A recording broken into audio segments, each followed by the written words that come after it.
This is my election night hot take. Democracy is not dead in the United States. Democracy is not dead in the United States. J.D. Vance's brother lost in a landslide in the Cincinnati mayoral race. Billionaires, establishment Democrats, fucking Elon Musk and Donald Trump were all backing Cuomo in New York.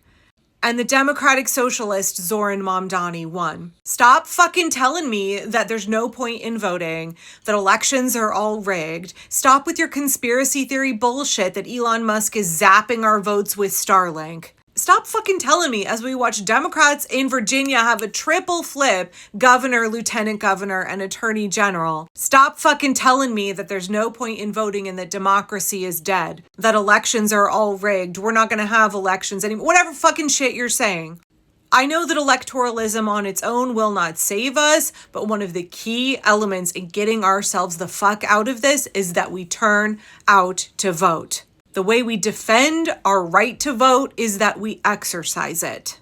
A big part of the problem in 2024 in the presidential election was low voter turnout. Something like 15% of folks who voted for Joe Biden didn't fucking turn out in 2024. When we all show up in massive numbers and exercise our right to vote and cast our ballot, democracy works. And overwhelmingly, Democratic candidates win. Why the fuck do you think Republicans try so hard to suppress the vote? Because voting works and not in their favor. They don't want representative democracy. They don't want your voice to be heard. They don't want your vote to be counted. They don't want to represent you. They don't want you to use the power that you have. And they are trying so fucking hard to repress and suppress and prevent you from being able to exercise your right to vote. That's why they resort to gerrymandering. That's why they use all these classic techniques to disenfranchise voters and to make it so hard, so onerous for you to turn out. Ezra Levin from Indivisible made a post this evening where he was like, I'm so proud of everybody who stood in long lines today to vote. There were lines that were hours and hours long across the country. And it shouldn't be that way, right? Like Ezra was saying, I'm so proud of everybody who stood in line to vote, but also we shouldn't have long lines for voting. That is a voter suppression technique to make it difficult for you to get off work. Why is Election Day not a national holiday in the US? Anybody? It benefits the Republicans. When there are long lines and people can't get off work for half a day or they can't physically stand in line for 6-7 hours, that benefits the Republicans. Voter ID laws, making it harder for people to cast absentee ballots, trying to get rid of vote by mail. Donald Trump is desperate to get rid of vote by mail. We have that in Oregon. We've had it for a really long time. It's very secure and it helps produce a higher voter turnout.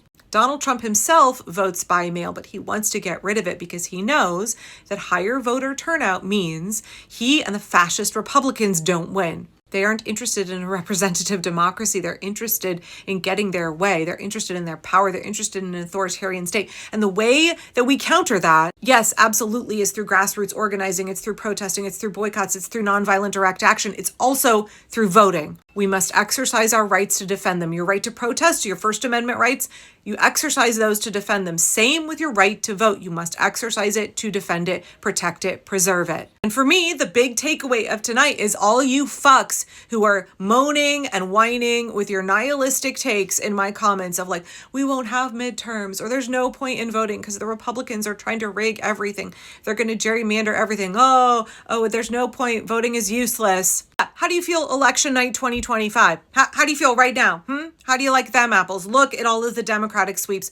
Look at all of the ways the voters showed up and said, no, we're not voting for voter suppression. We're not voting for more restrictions on voting. No, we're not voting for the MAGA candidates. No, J.D. Vance wants a political dynasty. He wants his brother to be installed as the mayor of Cincinnati. Fuck that shit. The billionaires and Donald Trump and Elon Musk want repeated serial sex pest Andrew Cuomo to get elected. Fuck that shit. We still have power at the ballot box. We, the American people, still have the power if we choose to collectively exercise it. We can exercise it in the streets. We can exercise it economically. We can exercise it at the ballot box. Massive voter turnout. Let election night 2025 be a lesson to all of you. We are super voters now. We vote in every election. We always show up to vote. We don't care what obstacles Republicans put in our way. every roadblock they try to create for us, every way they try and demoralize us and make us think that voting doesn't matter, yet we say, fuck you. Fuck you. If you are putting obstacles in my way to try and make it harder for me to vote, I am 10 times more determined to show up and do just that. In fact, I'm going to volunteer for somebody's campaign. I'm going to be phone banking. I'm going to work on a get out the vote movement. I'm going to get the word out. I'm going to drive my neighbors to the polls. I'm going to make sure that we all show up and vote. When we all show up, we win. When we all show up, democracy is defended. Democracy is not a spectator sport, y'all. We have to participate in it. We have to actively work to defend it. We should all be walking away from the results tonight, and we're still waiting on Prop 50, still waiting on the Portland Parks levy. We should all be walking away from the election results tonight being like, oh yeah, this has encouraged me. This has solidified for me that we the people have the power. That actually, as much as Donald Trump and the Republicans bluster, it doesn't fucking matter who they endorse. It doesn't matter how much money they pump into these elections. At the end of the day, if the people show up, our will be exercised. Our demands will be met. We will have representative democracy. You understand? You understand? This is what we're doing going forward. Now, it's our job to make sure that all these folks we elected are held accountable, that they deliver on their campaign promises, that they vigorously defend democracy on our behalf. But we should be feeling pretty good about tonight, and it should be a lesson to us going forward.